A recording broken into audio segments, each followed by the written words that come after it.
Salam sehat ya buat kita semua, kawan-kawan semua, Bung Darius dan kawan-kawan Jam Kesot di semua seluruh Indonesia. Pertama, terima kasih hari ini kita mengadakan Ya, rapat ya terkait dengan menyikapi 113 nomor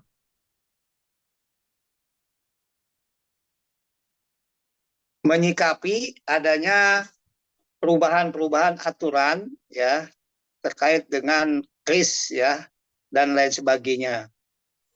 Untuk itu kawan-kawan Jam Keswot ya, sebagaimana memang kita adalah sebagai organ yang mendorong, organ yang melalui KAJS waktu itu ya memastikan bahwa orang miskin ya tidak lagi dilarang sakit ya, kemudian kita memastikan bahwa hak sehat itu adalah hak rakyat, maka kita membuat Jam Keswot ini. Nah, untuk itu kawan-kawan kelihatannya sudah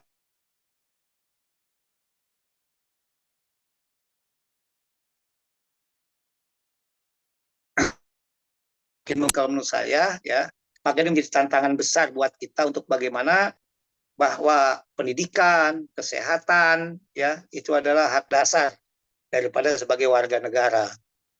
Ada kesempatan ini saya minta kepada kawan-kawan ya di bawah Komando Bung Darius ya bersama-sama teman-teman yang lainnya coba diskusikan dengan sungguh-sungguh bagaimana mensiasati atau apa yang harus kita lakukan. Ya, apa yang harus kita lakukan? Saya sebagai induk di organ ya, apa yang harus kita lakukan ya? Karena menurut analisa saya, konsekuensi nanti itu tidak ada kelas 1, 2, dan 3 itu akan timbul persoalan yang semakin serius. Jadi yang nanti kelas 3 diminta bayar ya seolah naik ke standar kelas 2, yang kelas 1 nanti akan sedikit turun, tapi pelayanan nanti mungkin bisa saja kelas 3 gitu loh. Nah, jadi ini kawan-kawan semua ya Bung Darius, terima kasih. Saya minta dengan sangat ya diskusi hari ini, rapat kita hari ini bagaimana kita mengantisipasi ya, bagaimana kita bahkan menurut pendapat saya apa yang harus kita lakukan ya, apa yang harus kita lakukan, langkah-langkah apa ya dan apa, karena sekarang saja saya masih banyak sekali mendapat laporan atau mendapat keluhan dari masyarakat ya terhadap pelayanan-pelayanan yang jelas kelas 1, kelas 2, kelas 3. Nah, sekarang kalau mau disamakan ini nanti juga bagaimana gitu. Saya rasa itu Yus ya sebagai pengantar ya dalam rapat hari ini. Ya sekali lagi kita akan mensupport ya. Ini jati diri kita, ini adalah marwahnya kita ya dalam memperjuangkan bagaimana hak rakyat ya, sehat itu adalah hak rakyat. Demikian Bung Darius dan kawan-kawan, sekali lagi terima kasih ya sudah di hari yang seharusnya kawan-kawan libur, tapi demi kemanusiaan ya, demi bakti kita sebagai insan yang peduli terhadap hak-hak rakyat ya, tetap kita meluangkan waktu untuk mendiskusikan. Saya rasa itu Bung Darius, nanti jangan terlalu lama ya, apa keputusannya misalkan harus aksi, harus audiensi, harus membuat draft kajian dan lain sebagainya. Saya berharap di akhir bulan Mei ini sudah selesai semua, sehingga nanti kita tinggal langkah-langkahnya aja. Ya, mungkin itu Bung Darius ya. Saya rasa itu, teman-teman. Terima kasih, kawan-kawan. Assalamualaikum warahmatullahi wabarakatuh. Waalaikumsalam warahmatullahi wabarakatuh. Siap, Presiden. Terima kasih. Ya, Bung Lapor. Saya kembalikan ke Bung Darius ya.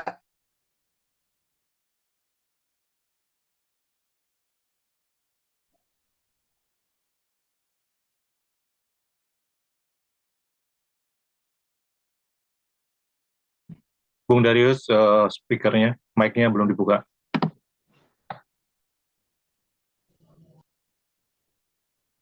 Sudah? Oke, lanjut. Oke ya, terima kasih. Penghapusan kelas rawat inap BPJS ini artinya digantikan kelas rawat inap standar tanpa perbedaan kelas 1, 2, dan 3 Tapi yang dikhawatirkan wajibkan menyediakan kris pada rumah sakit pemerintah minimal 60% dan juga rumah sakit swasta 40% sesuai dengan PP 47 tahun 2021. Di Jakarta saja rumah sakit tipe C itu hampir 90% itu pasiennya adalah peserta BPJS. Bagaimana nanti ketika memang kelas rawat inap standar ini dijalankan, apa yang akan terjadi itu kalau saya sih bukannya mau mendahului yang maha kuasa, cuma akan terjadi kredit itu. Bagaimana nanti ketika orang mau dirawat inap, kalau yang memang masih bisa jalan mungkin nggak masalah gitu nyari rumah sakit yang lain. Tapi kalau yang memang sudah kondisinya sudah mengenaskan dan harus segera mendapat tindak lanjut, maka otomatis kalau mau pakai BPJS dia harus mencari rumah sakit yang lain, atau di rumah sakit tersebut ya jatuhnya jadi pasien umum. Itu nanti yang akan jadi pembahasan kita pada pagi hari ini. Silakan Bung Aden atau Bung Gopur untuk memandu acara kita pada pagi hari ini. Kita tadi sesuai dengan arahan Bung Presiden, Bung Riden,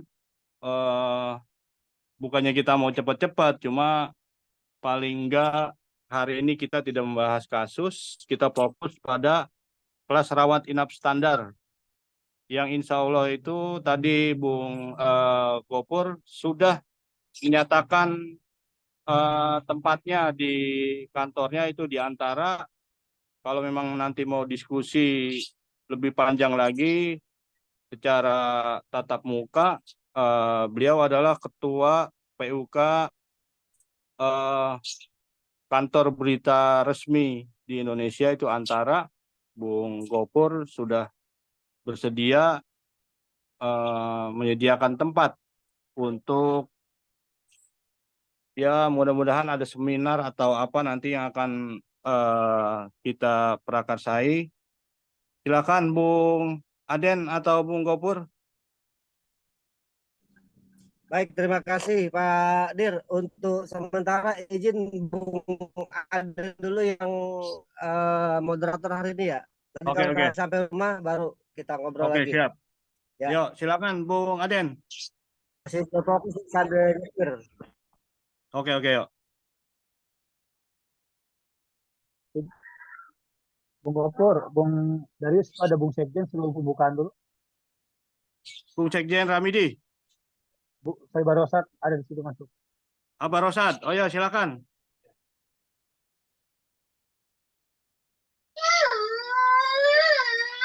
Silakan Abah Rosad.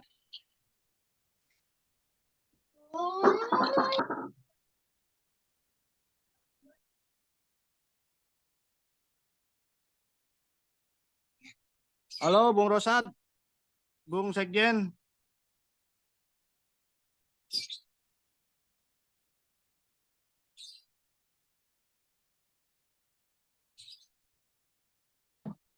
Ya, sepertinya nggak nyimak, Bung. Lanjut aja dulu. Iya, iya, iya. Ya, lanjut Bung Aden. Mungkin nanti di tengah-tengah diskusi kita, nggak apa-apa kalau beliau sudah menyimak.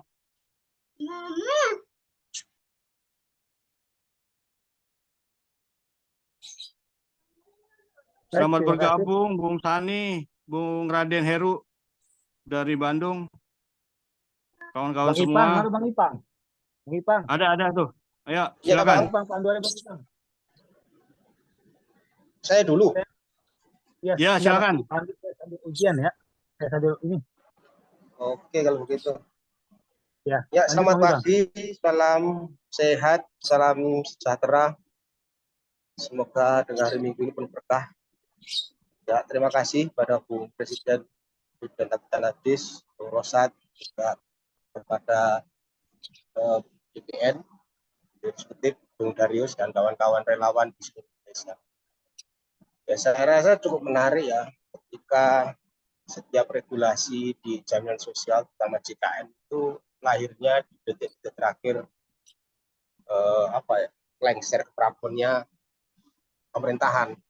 Saat ini kita tahu bahwa Perpres 59 tahun 2024 ini adalah perubahan ketiga dari Perpres 82. Nah, itu tidak menutup kemungkinan akan terjadi perubahan lagi. Karena kalau kita melihat dari awal di Perpres 12, 11 dan sampai hari ini, banyak hal yang terjadi. Kita harus membuat metrik itu.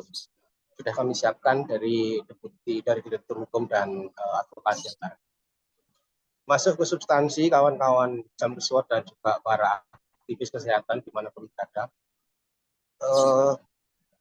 Adanya Perpres 59 ini sebenarnya membawa sebuah hal yang sangat mengejutkan bagi kita seharusnya. Karena selain dari sisi mutu pelayanan, juga banyak dampak yang nyata-nyata mengancam sosial ekonomi dan sistem kesehatan kita, sekaligus sistem jaminan sosial. Di Perpres 59 2004 ini ada setidaknya 24 item ketentuan yang dirubah dari Perpres sebelumnya, Perpres 82, Perpres 75, dan Perpres 64. 24 item ini sebenarnya menyangkut beberapa hal yang terkait. Pertama adalah koordinasi, yang kedua jelas adalah mutu layanan melalui kris tadi, yang ketiga adalah sistematika iuran, kemudian ada beberapa hal yang menyangkut pekerja, dan masa berlaku maupun masa untuk rekomendasi. Terus terang, banyak pihak meminta kita untuk membuat kajian atau sebuah paparan terkait apa sih Perpres ini. Nah, di Perpres ini ada beberapa hal yang perlu kita cermati. Kalau kita umum melihatnya adalah dampak pelaksanaan kamar rawat inap standar yang akan diberlakukan mulai 30 Juni 2025. Sebenarnya itu kalau dibilang minimum, hari ini sudah beberapa rumah sakit vertikal sudah dilakukan. Dan sayangnya beberapa hasil uji coba pun uji pelaksanaan itu tidak dipublikasi di media dan di khalayak, terutama peserta, sehingga kita tidak tahu dampak dan kendalanya. Namun perlu kita pahami juga bahwa perubahan kris ini, adanya kamar rawat inap standar ini, sebenarnya dibasiskan pada pasal 23 ayat 4 Undang-Undang SDSN, di mana disebutkan dalam hal peserta membutuhkan rawat inap di rumah sakit, maka kelas pelayanan di rumah sakit diberikan berdasarkan kelas standar.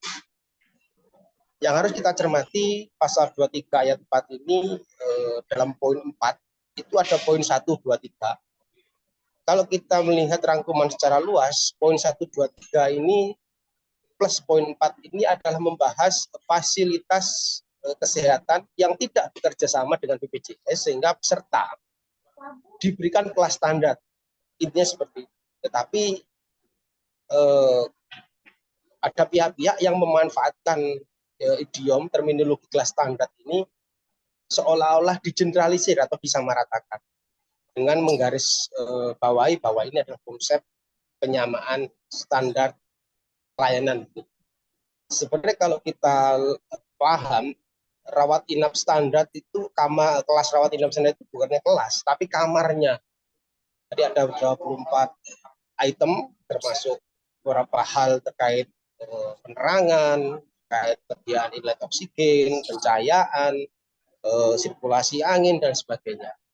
Padahal kita paham, memang ada beberapa pasien yang membutuhkan privasi, tetapi banyak pasien yang membutuhkan mutu pelayanan medis. Jadi hari ini kita dihadapkan pada bahwa seolah-olah akomodasi fasilitas tambahan berupa kamar itu lebih utama daripada pelayanan medis. Dan kita juga paham bahwa hari ini kepesertaan BPJS di Indonesia adalah 96%.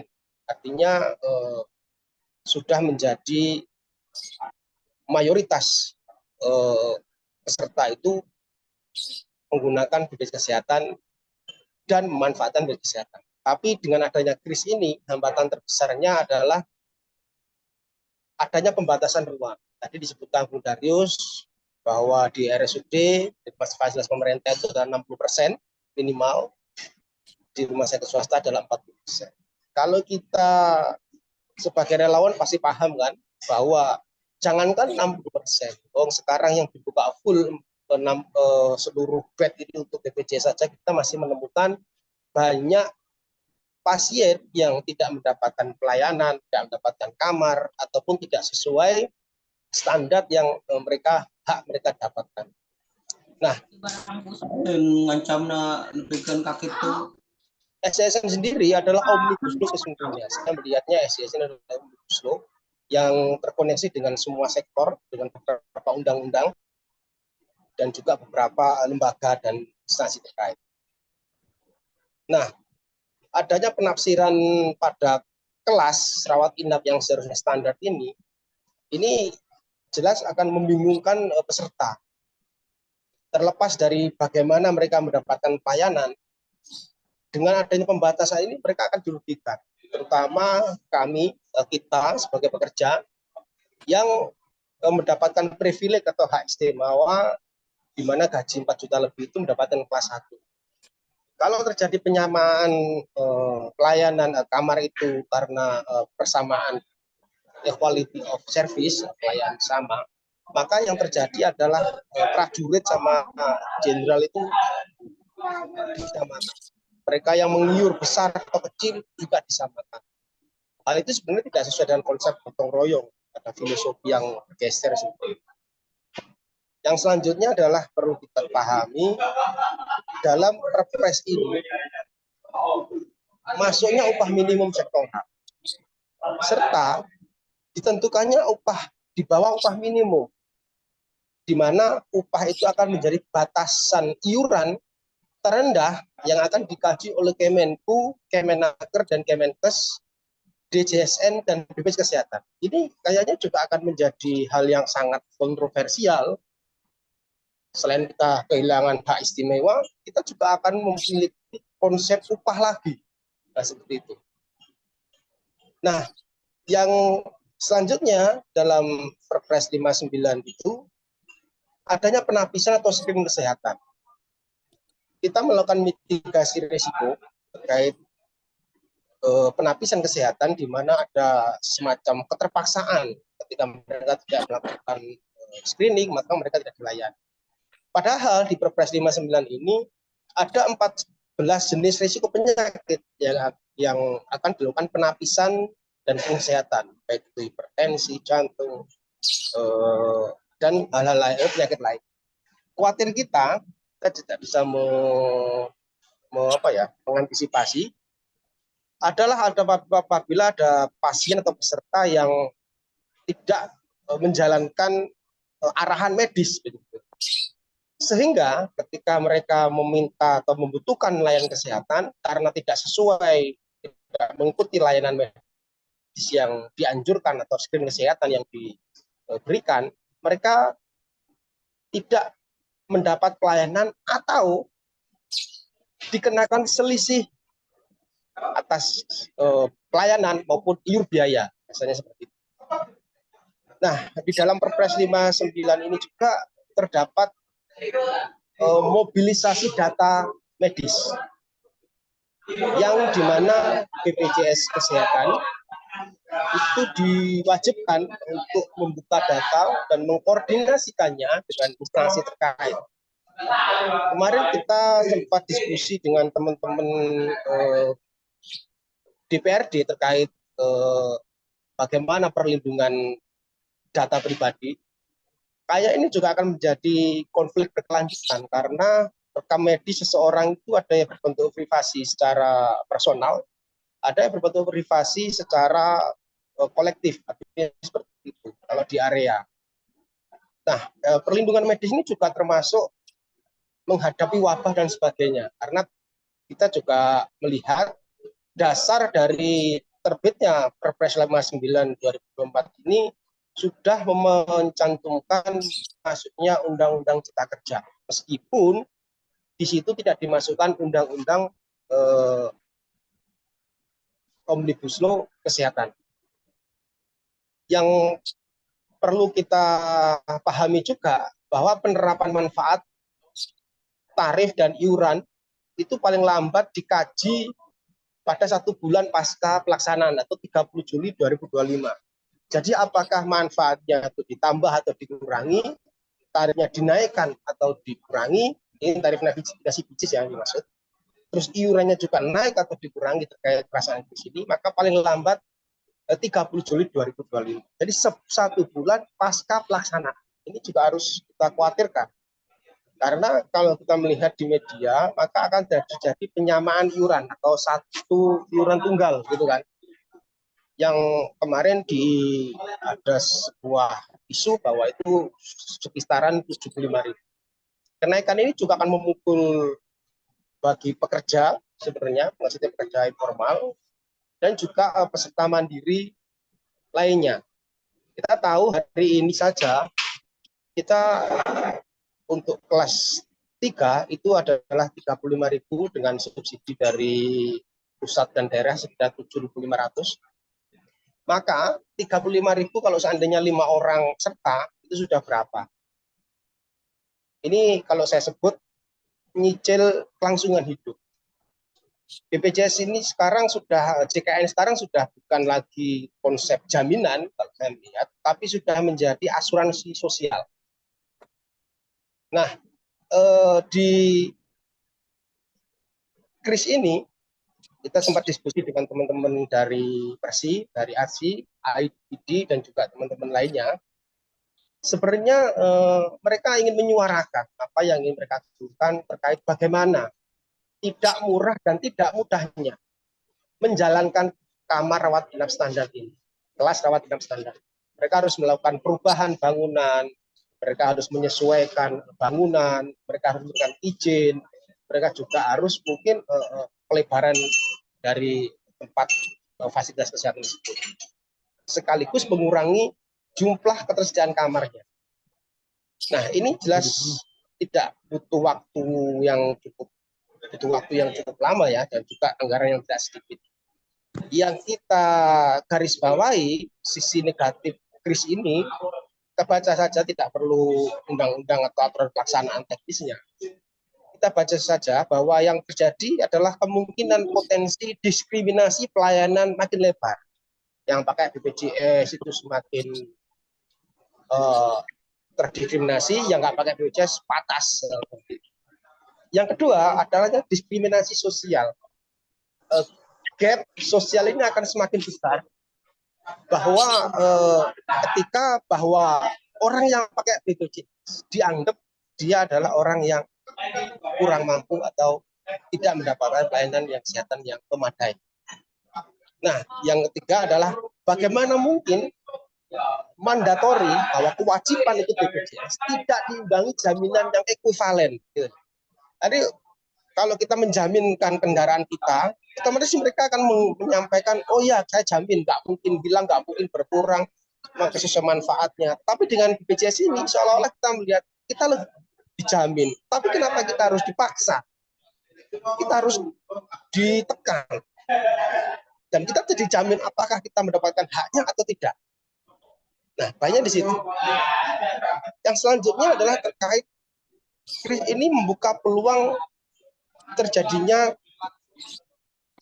swastanisasi pelayanan kesehatan. Dengan adanya kris, maka rumah sakit ini berlomba-lomba untuk menyesuaikan diri, untuk mengikuti aturan. Otomatis membutuhkan anggaran dan mungkin pembiayaan yang tidak sedikit. Meskipun Kemenku sudah mengindikasikan adanya semacam pentahapan dan juga semacam insentif atau mungkin bantuan, tetapi keuntungan yang akan mereka dapat juga tidak jelas nantinya. Nah, kita khawatir rumah sakit yang terutama tipe C ini akan tergerus oleh kris ini, sehingga mereka tidak eksis. Ketika mereka tidak eksis karena cash flow keuangan mereka susah, maka potensi masuknya swasta ke Indonesia dengan adanya perdagangan bebas, maka membuka ruang untuk investasi dari asing masuk ke sistem kita. Jadi kita mengiur, kita mengumpulkan dana, kita yang menikmati, tapi mereka yang menarik keuntungan.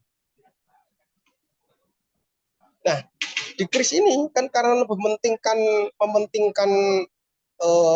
fasilitas tambahan daripada pelayanan medisnya, pelayanan utamanya, maka seolah-olah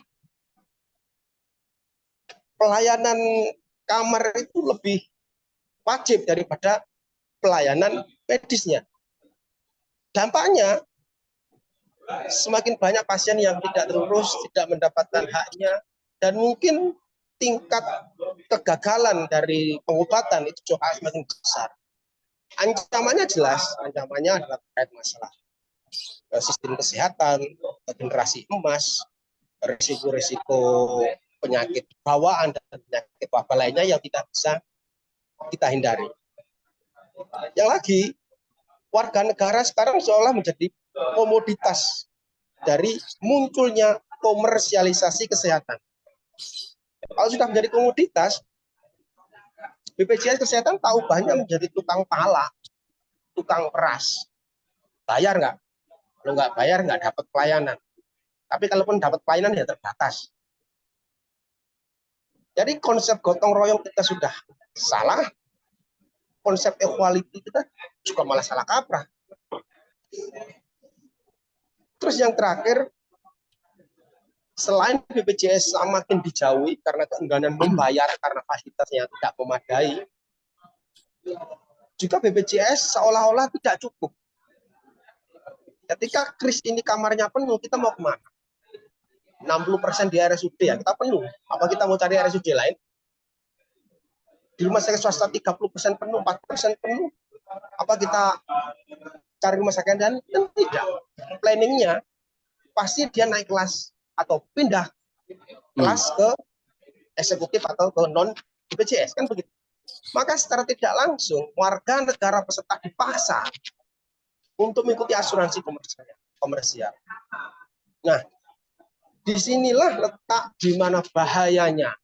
Selain tadi saya sebutkan ada ancaman terkait pembiayaan, ancaman pengambil alihan, ancaman penggunaan data medis dan kewenangan medis, dan juga ancaman bagaimana kita tidak dilayani dengan baik dan kehilangan kesehatan yang harusnya kita dapatkan. Karena hal itulah kami berharap kawan-kawan Jamswat dimanapun berada dan aktivis kesehatan itu memahami visi misi, memahami kondisi saat ini sehingga mengambil sikap yang sama.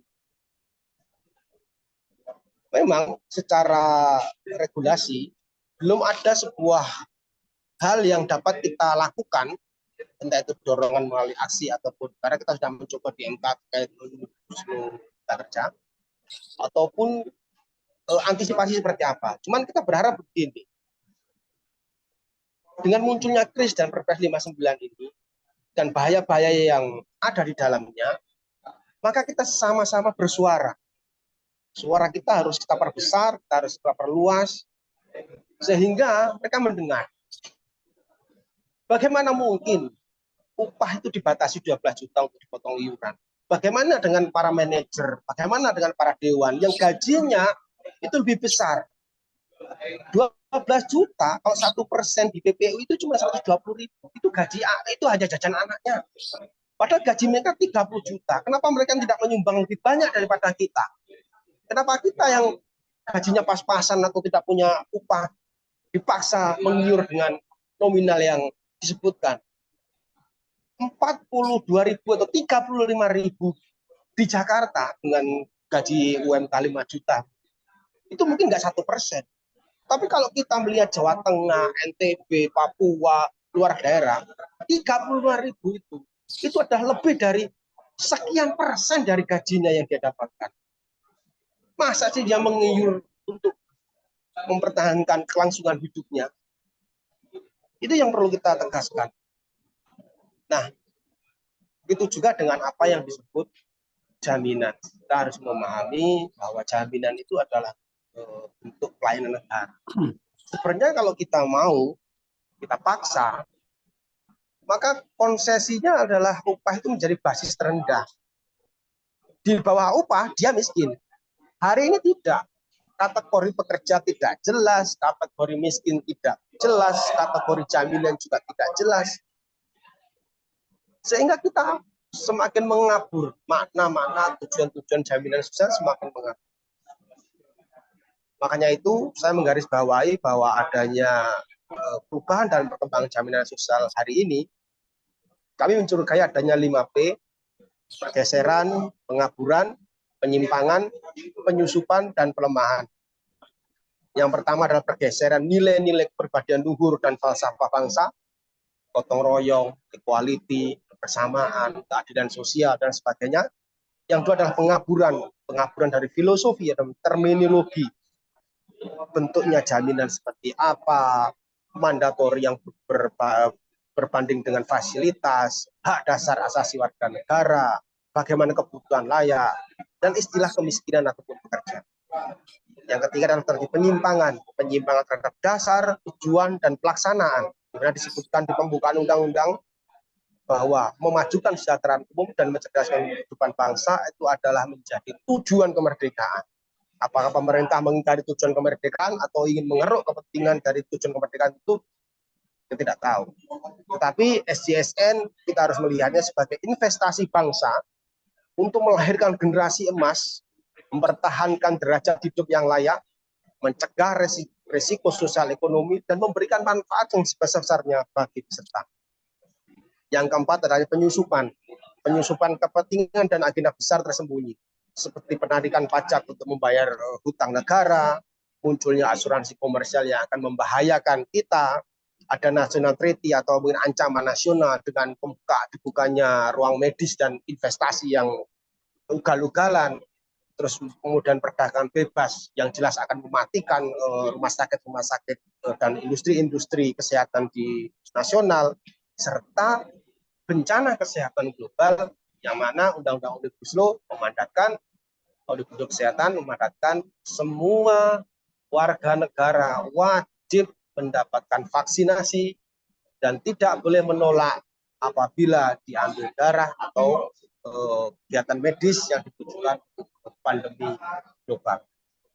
Yang terakhir, nomor 5, adanya pelemahan terkait kemandirian bangsa, ketahanan bangsa, dan ideologi bangsa serta masa depan generasi.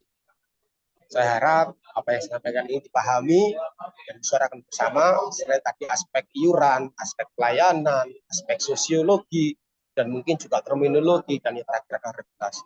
Mungkin kurang lebihnya saya mohon maaf, saya lanjutkan kepada kawan-kawan. Bila taufiq wal hidayah, wassalamualaikum warahmatullahi wabarakatuh. Waalaikumsalam warahmatullahi wabarakatuh. Suara saya ada, Bung Hari? Jelas.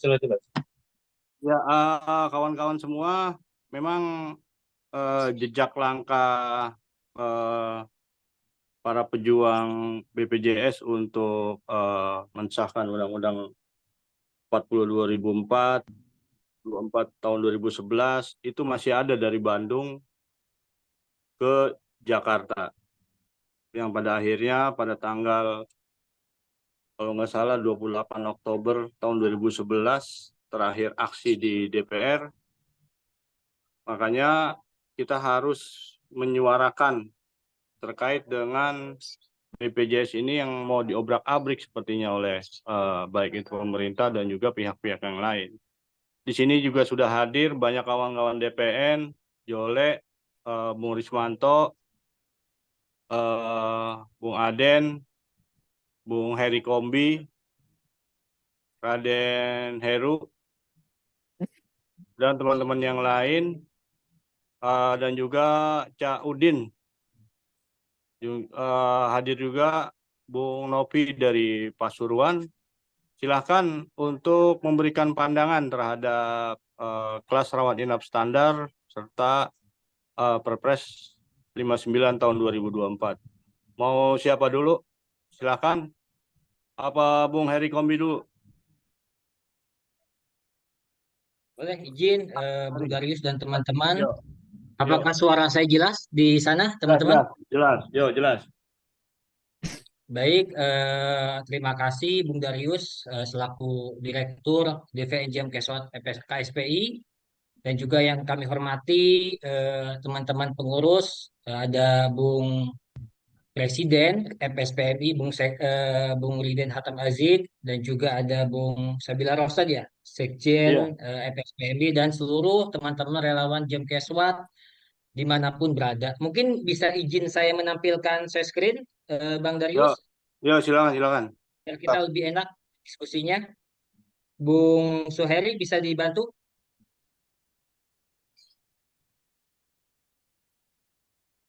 Ya, silakan Bung Edi.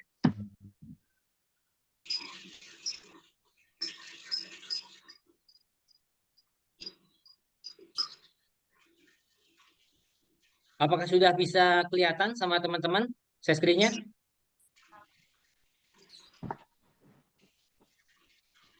Belum.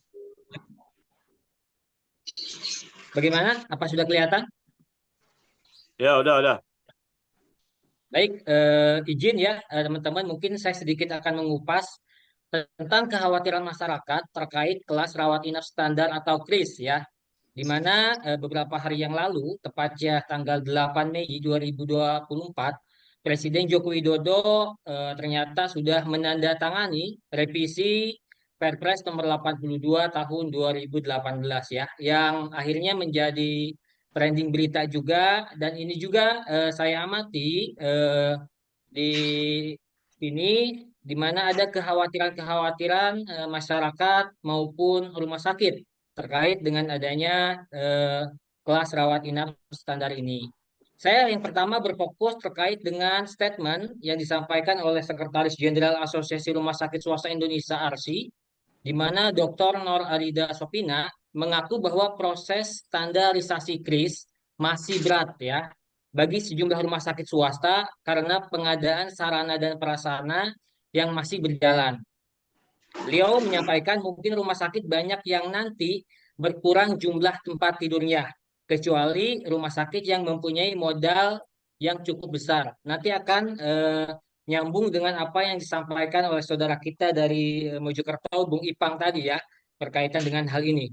Yang kedua adalah pengamat kebijakan kesehatan Hermawan Saputra mengatakan perlu ada reinvestasi besar-besaran dari pihak manajemen rumah sakit, khususnya rumah sakit swasta, jika ingin memenuhi standarisasi kualitas yang dibutuhkan untuk menerapkan KRIS. Nah, ini nyambung juga dengan statement Bung Ipang, di mana ada kekhawatiran-kekhawatiran tadi berkaitan dengan masuknya modal-modal asing, berkaitan dengan reinvestasi besar-besaran yang mungkin akan dilakukan oleh pihak rumah sakit swasta untuk dapat memenuhi standarisasi atau kualifikasi yang ditentukan sesuai dengan KRIS. Tadi juga Bung Darius sudah menyampaikan di pembuka bahwasanya kuota untuk penyediaan KRIS di rumah sakit yakni 60% untuk rumah sakit pemerintah dan 40% untuk rumah sakit swasta justru berpotensi membatasi akses pasien untuk mendapatkan kawah rawat inap. Ini saya ambil sumbernya dari bbc.com. Di mana teman-teman bahwasanya saat ini saja di mana rumah sakit swasta banyak kita perhatikan mereka ini tidak melakukan pembatasan tempat tidur.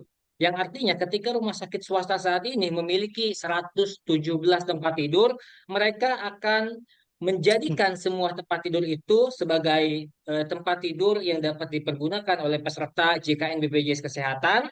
Ya, saat ini masih teman-teman relawan ini masih kesulitan untuk mencari tempat tidur gitu ya.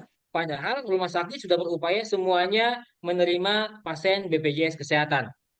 Tetapi kita melihat masih banyak kekurangan-kekurangan tempat tidur, gitu ya. Apalagi kasus-kasus sekarang banyak kita lihat DWD dan lain sebagainya, banyak teman-teman relawan ataupun rumah sakit yang tidak bisa menampung tempat tidur pasien. Apalagi ketika KRIS sudah dikurangi, teman-teman, sudah diberlakukan, otomatis rumah sakit dengan terpaksa akan mengurangi tempat tidur. Mengurangi tersebut dikarenakan apa? Oke, kita lihat ya, di Perpres ini dapat dijelaskan pasal 1 ayat 4B, kelas rawat inap standar adalah kelas minimum pelayanan rawat inap yang diterima peserta. Di sini dapat kita simpulkan bahwasanya semua peserta BPJS Kesehatan nantinya, walaupun di dalam Perpres saat ini masih ada segmen kelas 1, kelas 2, dan kelas 3, tetapi nantinya kita melihat bahwasanya semua peserta BPJS Kesehatan dengan semua segmen, baik itu segmen kepesertaan mandiri, PBI, maupun PPU ya, itu akan ditempatkan di kelas rawat inap standar yang persentasinya tadi disampaikan 40% untuk rumah sakit swasta kewajiban menyediakannya dan 60% untuk rumah sakit pemerintah kewajiban menyediakannya. Lanjut ya. Nah, di sini kita juga dapat melihat di pasal 46A ada 12 kriteria yang harus dilakukan oleh rumah sakit. Mulai dari yang pertama, bahan bangunan di rumah sakit ini yang memiliki porositas yang tinggi. Dan ini semua dari 1 sampai 12 ini bukan sesuatu hal yang gampang, yang mudah rumah sakit untuk memenuhi ini, teman-teman. Kita bisa melihat di poin sini. Poin 8. Ya. Kepadatan ruangan, rawat inap, kualitas tempat tidur klis JKN. Jaraknya antara tempat tidur itu 2,4 mm. Minimal luas per tempat tidur adalah 10 meter. Antara tempat tidur minimal 1,5 tempat tidur. Jumlah maksimal tempat tidur per ruangan sebanyak 4 tempat tidur ya. Sesuaikan atau di adjust 200 kali 9 dan sekian. Artinya di sini bukan berarti rumah sakit mengurangi jumlah tempat tidur itu dikarenakan dia hanya mengikuti aturan yang tadi 40% untuk rumah sakit swasta, bukan itu. Dengan sendirinya ketika rumah sakit tersebut memiliki tempat tidur misalkan yang saat ini menampung untuk 6 bed untuk kelas 3 misalkan 6 tempat tidur ya untuk kelas 3, dengan adanya standar ini di poin 8 yang tadinya 6 tempat tidur itu teman-teman 6 ya itu akan dikurangi 2, berarti tinggal sisa 4 karena harus menyesuaikan ini. Jadi secara tidak langsung jumlah tempat tidur itu akan berkurang ya sebagaimana tadi yang disampaikan oleh Sekjen daripada Asosiasi Rumah Sakit Swasta Indonesia. Ya, selain tadi dibatasi. Ya. Selanjutnya ada nih poin-poin penting lain juga ya berkaitan dengan tempat tidur. Nah, peraturan lain juga yang mendukung berkaitan dengan kris ini yaitu ada di Peraturan Nomor 24 Tahun 2016 tentang persyaratan teknik bangunan rumah sakit atau sarana rumah sakit. Yang tentunya ini akan menjadi hambatan buat rumah sakit yang kecil tentunya. Yang tadi berdampak adanya reinvestasi kalau dia tidak mampu ujung-ujungnya masuklah saham-saham asing yang ujung-ujungnya yang tadi Bang Ipang sampaikan. Ya, kita yang mengiur, kita yang mengumpulkan, kita yang memperjuangkan BPJS ini ada, tetapi keuntungannya diambil oleh asing, teman-teman. Ini sangat kita tidak inginkan tentunya. Nah, di sini kita melihat pasal 51 ya. Saya memberikan tanda kuning di sini.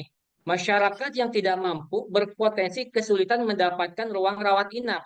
Kenapa Bung Heri? Kok berpotensi kesulitan mendapatkan ruang rawat inap? Kita lihat di pasal 51-nya ya. Betul di sini di ayat 1, peserta dapat meningkatkan perawatan yang lebih tinggi dari haknya, termasuk rawat jalan eksekutif, di mana saat ini beberapa rumah sakit sudah memberlakukan rawat jalan eksekutif. Mengikuti asuransi kesehatan tambahan, jelas kalau tadi Bang Ipang menyampaikan bahwasanya secara tidak langsung, bahwasanya masyarakat itu akan didorong untuk menjadi peserta asuransi komersial. Dengan adanya bahasa ini, ya tidak langsung itu memang betul Bung Ipang. Masyarakat akan dipaksa, didorong untuk mempunyai asuransi tambahan. Gitu. Nanti ujung-ujungnya apa yang kita perjuangkan dulu, tidak boleh ada diskriminasi antara pasien BPJS dengan pasien tunai dan asuransi. Dengan adanya ini kita melihat diskriminasi tersebut mungkin akan muncul kembali Bung Darius. Gitu ya. Seperti dulu zaman jam kesmas, jam kesda ya sebelum ada BPJS kesehatan gitu. Nah, ini kekhawatiran kita. Dan tambahan biaya itu akan dikenakan kepada siapa ayat 2-nya? Boleh Untuk rawat jalan dan rawat inap biayanya sama ya seperti PP sebelumnya, dikenakan kepada yang bersangkutan pesertanya kalau dia memang mampu ya, atau pemberi kerja atau asuransi kesehatan tambahan. Untuk pemberi kerja, ketika peserta pemberi kerja itu sudah memberikan iuran kepada BPJS Kesehatan 5%, saya tidak mau berbicara 1%. Karena pengusaha mau membayar 4% itu karena ada kita bekerja 5%, ya kan? Ada kita bekerja di situ, jadi dia bayar 5%. Dia kan sudah mengeluarkan 5%, ya, untuk membayarkan BPJS Kesehatan. Dan ternyata si pekerjanya itu harus dirawat inap dan ruangannya ternyata penuh, ya, karena tadi dibatasin itu 40% dan jumlah tempat tidurnya berkurang. Ujung-ujungnya pasti pekerja ini terpaksa naik kelas, dan pasti si pengusaha itu kan nggak mau membayar selisih iur biaya. Oh, saya udah bayarin BPJS Kesehatan 5% gitu kan. Ujung-ujungnya apa? Ujung-ujungnya pekerja kembali yang kena imbasnya. Atau dia dipaksa untuk dipotong lagi iurannya untuk daftar ke asuransi kesehatan tambahan, teman-teman. Ya. Terus ada diskriminasi. Di mana diskriminasinya? Yaitu untuk peserta PBI jaminan kesehatan, peserta BP ya dengan manfaat ruang kelas 3, PBPU dengan kelas 3, PPU yang mengalami PHK, kita bekerja setiap bulan gaji kita dipotong untuk membayar PPh 21, tetapi ketika kita di PHK ya, kita saat ini saja tidak bisa mendapatkan jaminan kesehatan. Dengan kelas ini kita diberikan hak hanya di kelas 3, teman-teman. Ya, hanya diberikan dengan kelas 3. Setelah itu kita tidak bisa naik kelas gitu loh, nggak boleh naik kelas, dibatasi teman-teman dengan ini kan diskriminasi teman-teman ya, untuk peserta PPU yang ter-PHK, untuk masyarakat mandiri yang kelas 3 dengan alasannya katanya subsidi pemerintah, ini diskriminasi. Nah, ini tidak boleh teman-teman. Yang selanjutnya adalah ini saya ambil dari sumber DJSN 2024. Dipersingkat Bung Heri, yang lain supaya kebagian dan terlalu Baik, lama-lama. baik. Oke, Bung Aden. Terima kasih Bung Aden. Ya, saya persingkat ya. Jadi biar nanti nggak gagal paham nih. Ini adalah tahapan. Yang lain juga, jangan lama-lama. Oh ya udah Bung Lanjut. Aden, saya akhiri aja. Gak apa-apa, silakan ya. Mungkin demikian ya teman-teman. Saya akhiri dulu, mungkin itu pemaparan dari saya. Tadinya biar kita diskusinya enak, biar kena gitu. Ujungnya mau seperti apa, sikap jam keswat kita ini terkait dengan kris ini gitu. Mungkin saya akhiri saja Bung Darius. Terima kasih. Assalamualaikum warahmatullahi wabarakatuh. Ya, Waalaikumsalam terima warahmatullahi kasih. wabarakatuh. Waalaikumsalam warahmatullahi wabarakatuh. Memang yang saya tangkap dari Bung Heri tadi itu bahwa contoh kayak perusahaan-perusahaan besar itu banyak yang menggunakan double asuransi, yaitu BPJS Kesehatan dan juga asuransi komersil yang lain. Mereka itu bermaksud untuk menggunakan total BPJS Kesehatan, tapi gara-gara nanti kris ini akan bermasalah, maka semakin jauh mereka untuk menggunakan BPJS Kesehatan. Terima kasih Bung Heri Kombi. Di lain waktu nanti kita akan tatap muka, mungkin kita akan bertemu di DPP untuk mempersiapkan niatan kita bertemu langsung, mungkin di acara seminar nanti yang akan kita buat atau kita prakarsai. Ya begitu Bung Gopur. Udah nyampe rumah Bro? Silakan Bung Gopur. Ya. Bentar. Pandangan dulu ya kawan-kawan. Nanti setelah ini baru kita ini berapa jam Bung Aden waktu kita? Apa cuma sampai jam 12? 2 jam. Bung Aden? Hah? Nggak usah ada jam. 2 jam. Iya, lanjut, nggak apa-apa. Ayo, Bung Gopur, lanjut. Baik, terima kasih. Bismillahirrahmanirrahim. Assalamualaikum warahmatullahi wabarakatuh. Salam sejahtera dan salam sehat untuk kita semua. Puji syukur kehadirat Allah Subhanahu wa taala kita bisa berkumpul kembali keluarga besar Jamkas Squad walaupun hanya lewat Zoom, namun tidak mengurangi khidmat kita dalam rangka terus berjuang membela rakyat, yaitu sehat hak rakyat, itu mewujudkan sehat hak rakyat. Terima kasih Pak Direktur Eksekutif Jamkes SWOT, pengurus Dewan Pimpinan Nasional, dan juga rekan-rekan semua, saudaraku, keluarga besar Jamkes SWOT dimanapun teman-teman berada. Sudah kita dengarkan beberapa pandangan ya dari Bung Ipang, juga Bung Heri Kombi. Mungkin jika ada pandangan-pandangan lainnya bisa disampaikan, namun kalau saran dari saya pribadi adalah seperti yang disampaikan oleh Bung Riden, yaitu memang kita harus ambil kisi-kisi aja langsung Pak Direktur, kita ambil clue-nya aja, ini mau gimana. Kalau terkait dengan case per case dari dampak dari Perpres 59 itu sendiri, nah itu memang Bung Ipang, teman-teman semua nanti bisa bantu bikin poin-poinnya ya. Kita yang pasti hari ini dan ke depan lebih masif lagi dalam pemberitaan. Yang punya link, teman-teman yang punya link, Pak Direktur Eksekutif punya link seperti waktu lalu kita podcast di beberapa media, kita lakukan podcast. Yang punya link pemberitaan, ada Pijar, ada Media Perjuangan, kita masif di situ. Lalu nanti kita juga ada juga podcast daripada teman-teman afiliasi KSPI seperti SPN, Parkes, dan lain-lain. Itu juga bisa kita manfaatkan kanal-kanal itu untuk mensosialisasikan perjuangan kita. Nah, yang terpenting adalah memang kita fokus kepada program kerja ke depan, yaitu ya FGD, seminar, penolakan, aksi demo, dan lain-lain. Mungkin itu dari saya. Sementara apabila teman-teman mau melanjutkan diskusi, silakan. Saya persilakan. Pak Direktur, saya persilakan lanjut. Oke, siap, Bung Gopur. Artinya memang nanti kita matangkan kembali rencana untuk mengadakan seminar di gedung Antara yang baru. Semoga di gedung baru itu muncul solusi terbaru dari kita untuk BPJS Kesehatan yang lebih baik lagi. Di sini tadi saya lihat ada Ca Udin, Bu Jadi Nurudin saya Hidayat. tambahkan Ya, silakan. sedikit Pak Direktur. Sesungguhnya inti saat perjuangan dulu menghadirkan BPJS, teman-teman KJS itu memang diawali dari Wisma Antara dulu.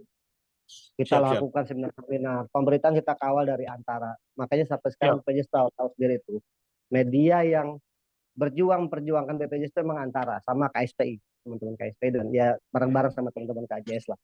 Nah, nggak ada salahnya kita pun ada perjuangan ulang, ya kita lakukan lagi di Antara.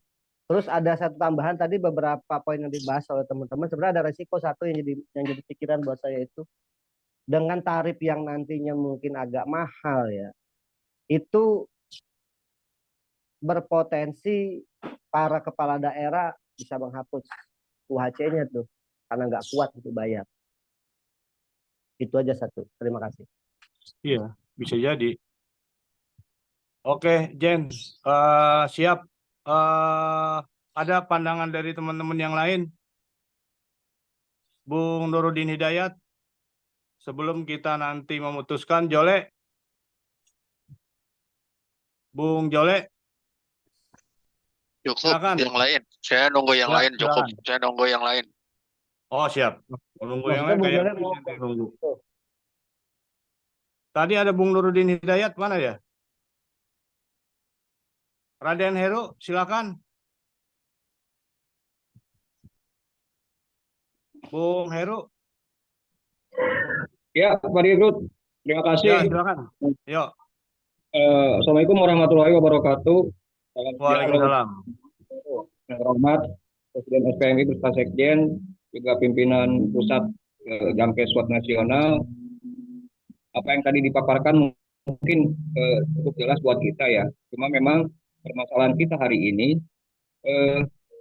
pengawalan pelayanan ini harus kita masifkan. Karena apa? Kalau saya lihat dari peraturan ini kan BPJS sebagai regulator ya, sebagai sebagai pelaksana kebijakan. Nah, kebijakan ini yang harus kita kawal karena dari sisi ke belakangnya kan BPJS dilahirkan oleh kawan-kawan serikat pekerja kan. Memang ada kekhawatiran juga kawan-kawan serikat pekerja ini di daerah, khususnya Jawa Barat, memang belum terasa. Cuma memang ada keberatan betul dari kata Bung Heri Kombi bahwa tidak semua rumah sakit siap. Ini di Jawa Barat yang notabene memang masih banyak kesalahan. Ya, sedikit banyak kita mungkin nanti bisa diskusi lanjutan. Memang harus diambil poin-poin penting juga, tapi intinya hari ini kita berpikir bahwa masyarakat harus mendapatkan pelayanan dalam kesehatan. Mengawal sampai mana. Masalah ini kan sebenarnya nanti akan ketemu di lapangan setelah penerapan PRIS. Yang saya khawatirkan penerapan PRIS ini secara masyarakat tidak tahu di lapangan. Nah, itu akan timbul nanti beberapa permasalahan selain permasalahan peraturan tersebut. Mungkin itu sedikit banyak dari saya terkait dengan pelaksanaan PRIS. Mungkin kalau boleh usulan memang betul kata Bung Sekjen tadi, Bung Gopur, ya kita harus duduk bareng lagi mematangkan apa konsep kita ke depannya. Karena akan berimbas panjang juga ini kan. Notabene yang hari ini BPJS dipertanyakan khususnya di Jawa Barat pun mereka masih menunggu sebenarnya. Karena turunan dari Kepres itu kan Permenkesnya juga, pribadi saya belum tahu. Permenkesnya aturan lanjutan dari KRIS ini kan gimana? Karena kesiapan rumah sakit sementara ini kan belum siap. Mungkin itu sedikit Bung Dirut dari saya. Mudah-mudahan nanti ada solusi ke depannya bagaimana kita akan ke depannya mengambil satu sisi yang bisa mematangkan posisi kita sebagai melahirkan BPJS. Itu, terima kasih. Ya, terima kasih Bung Heru. Artinya memang ya Nambahin apa yang disampaikan Bung Heru. ya Bahwa silakan. aturan pelaksananya itu kalau sesuai dengan Perpres itu 6 bulan pasca Perpres itu diundangkan. Jadi kalau kata-kata yang disebut adalah KRIS berlaku di 30 Juni 2025, tapi aturan pelaksananya 6 bulan pasca Perpres itu diterbitkan. Itu. Jadi nggak perlu nunggu 2025 kayaknya. Berarti bagi rumah sakit yang sudah siap sarana dan prasarananya udah bisa langsung jalan kan? Sudah, kan tadi disebutkan minimal kan. Minimal 30 minimal Juni. 6 bulan setelah Kan, Perpres tapi kan 59 ini. kalau Perpresnya diinstruksikan aturan pelaksanaan dan teknis itu diterbitkan minimal 6 bulan. Pasca Perpres itu diundangkan. Itu ketentuannya. Oke. Siap. Ya betul Bung, jadi 30 Juni 2025 itu maksimal. Harus semua udah bisa menjalankan itu.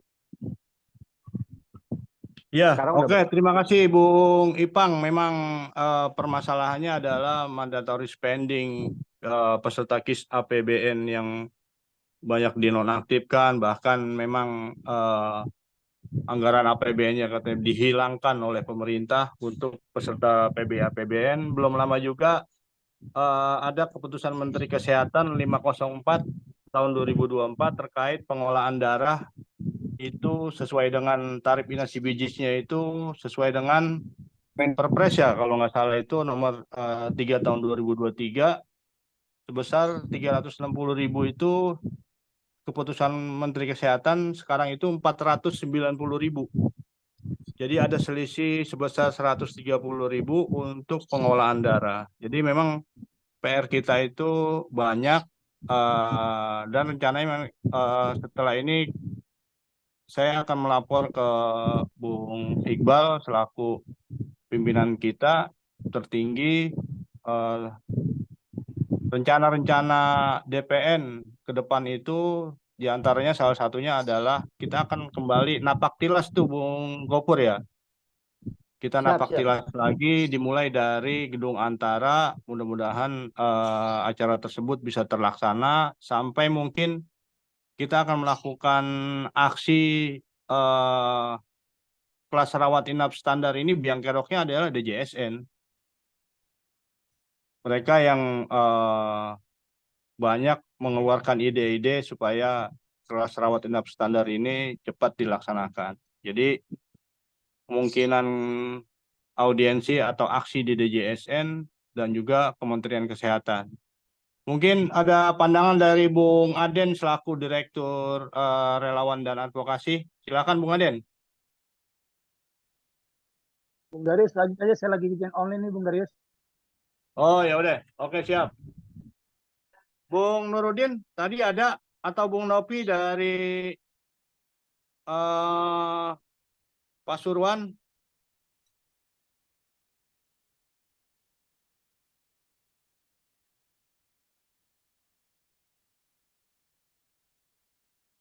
Sudah nggak ada Ya, ya izin Bung Udin. Nurudin Hidayat ya, Caudin. Tom, silakan Tom. Dari Jakarta Barat. Mungkin ada pandangan dari Bung Tommy, pengalaman-pengalaman di Jakarta Barat seperti apa? Apakah rumah sakit di Jakarta Barat sudah memberlakukan kelas rawat inap standar? Atau sudah ngobrol-ngobrol dengan rumah sakit tipe C, bagaimana kesulitan mereka? Yang jelas memang rumah sakit swasta itu harus memutar otak untuk mengeluarkan biaya-biaya.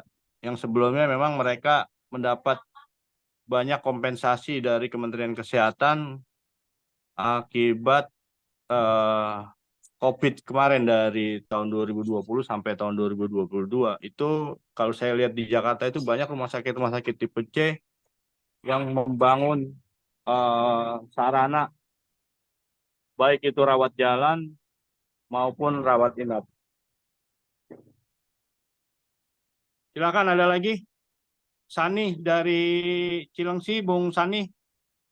Ini salah satu relawan yang sudah banyak makan asam garam, Bung Sani. Silakan teman-teman yang mau memberikan pandangannya terhadap Perpres 59 dan juga kelas rawat inap standar.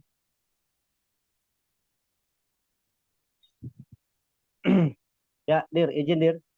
Yuk, siap. Ya, kalau dari apa yang Direktur sampaikan, memang teman-teman masih belum bisa aktif ya menyampaikan Ya. pendapatnya.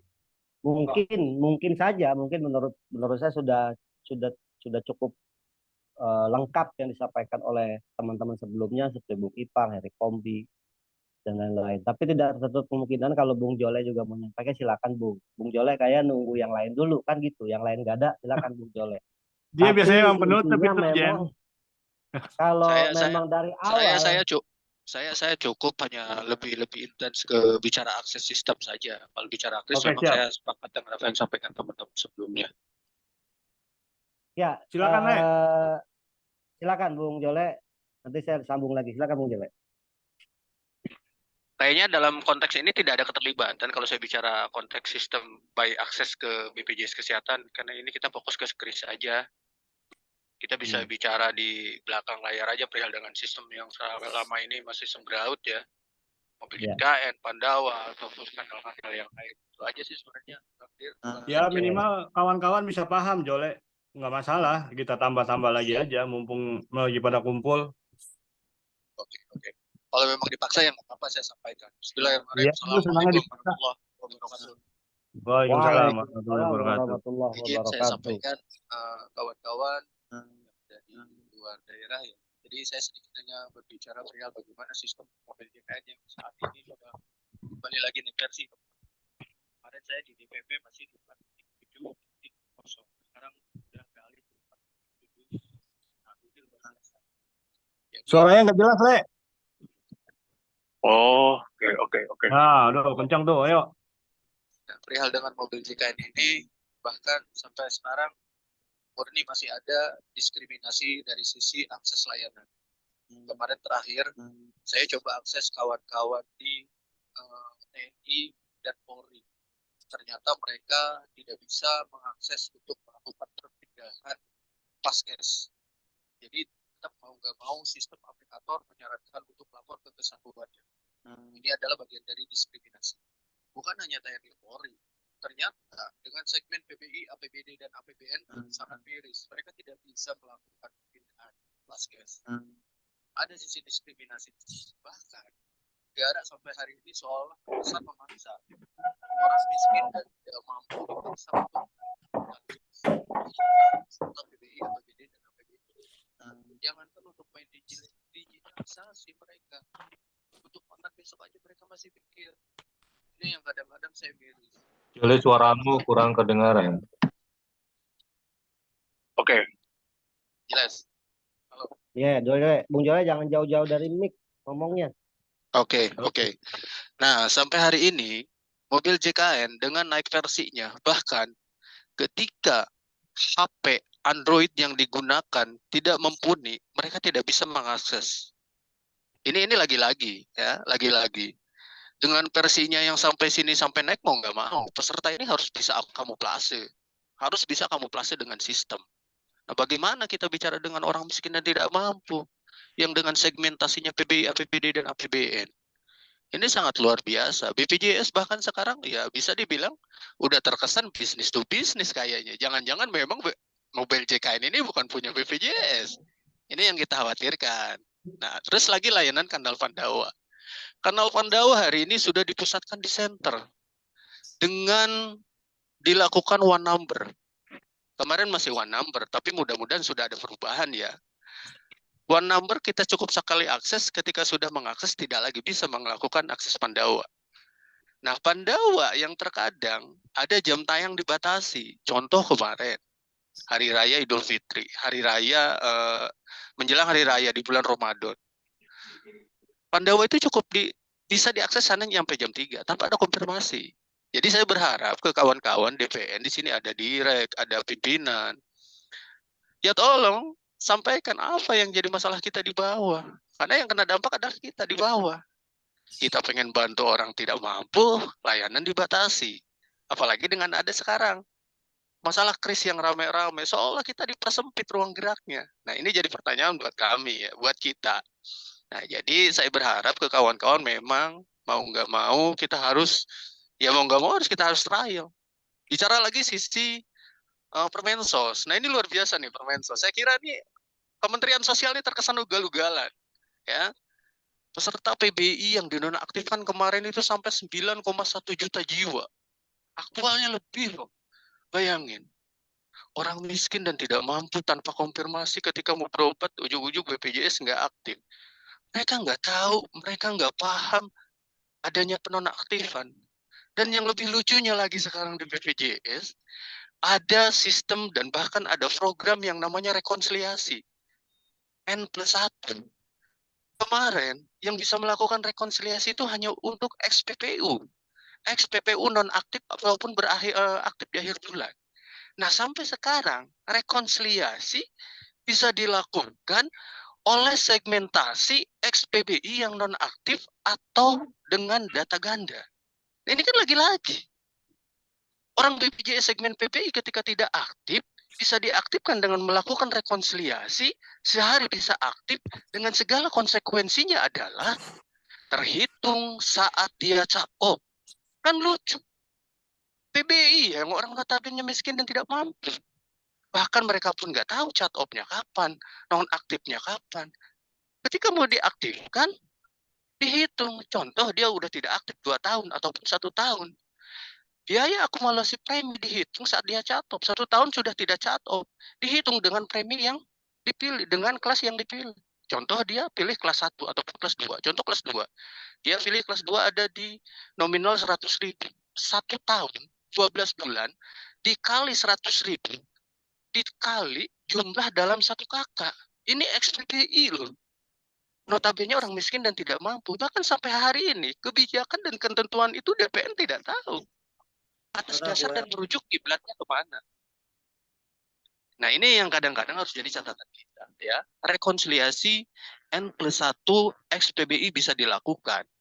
Bukan hanya ex-PBI yang bisa melakukan rekonsiliasi. Ex-PBI hari ini bisa dilakukan dengan sehari aktif. Apalagi bicara terkait dengan masalah data. Kemarin saya temukan satu kasus yang sangat luar biasa. Saya coba kemarin diskusi dengan kawan-kawan di IT. BPJS. Contoh begini, kalau ada peserta, kalau ada rakyat, ketika dia update data di Disdukcapil, ternyata sistem BPJS itu tidak bisa langsung melakukan perubahan ataupun nge-link ke sistemnya mereka. Tidak bisa. Mereka ada harus masa jeda per 30 hari baru bisa masuk ke sistem BPJS. Contoh kemarin kejadian, akhirnya apa? Kita sampaikan ke kawan-kawan di IT di pusat. Akhirnya mereka memberikan kebijakan, Pak Jole, saya akan lakukan pengiriman data untuk melakukan penghapusan flagging. Kan lucu. Bagaimana ketika dia emergensi? Nah, ini kadang-kadang yang bicara masalah sistem. Banyak hal sebenarnya dari BPJS Kesehatan terkait dengan masalah sistem. Ya, jadi saya berharap ya kita tetap harus discuss perihal dengan akses layanan. BPJS sekarang udah mengkonfirmasikan ke semua peserta bahwasannya bisa dilakukan dengan menggunakan digital card mobil JKN. Itu bagian dari unsur. Siapa jadikan mandatori buat mereka. Apalagi kalau kita bicara masalah Kepres 01 2001 tentang optimalisasi peserta JKN GIS. Kan lucu, 2022. Negara presiden menginstruksikan seluruh rakyat untuk punya BPJS Kesehatan, tapi fakta di lapangan itu kita nggak bisa, masih sembraut bicara dengan data. Ada nik kakak terbaru tapi ada nik yang belum konsol. Ini kan bagian-bagian permasalahan buat rakyat. Lagi-lagi kita libatkan. Nah, yang kita khawatirkan justru yang Bang Gopur tadi bilang, UHC di setiap wilayah dan daerah tidak menutup kemungkinan bakal dicabut. Saya yakin itu. Tidak menutup kemungkinan. Apa? Ada berbenturan kebijakan, ada berbenturan regulasi terkait dengan masalah kris.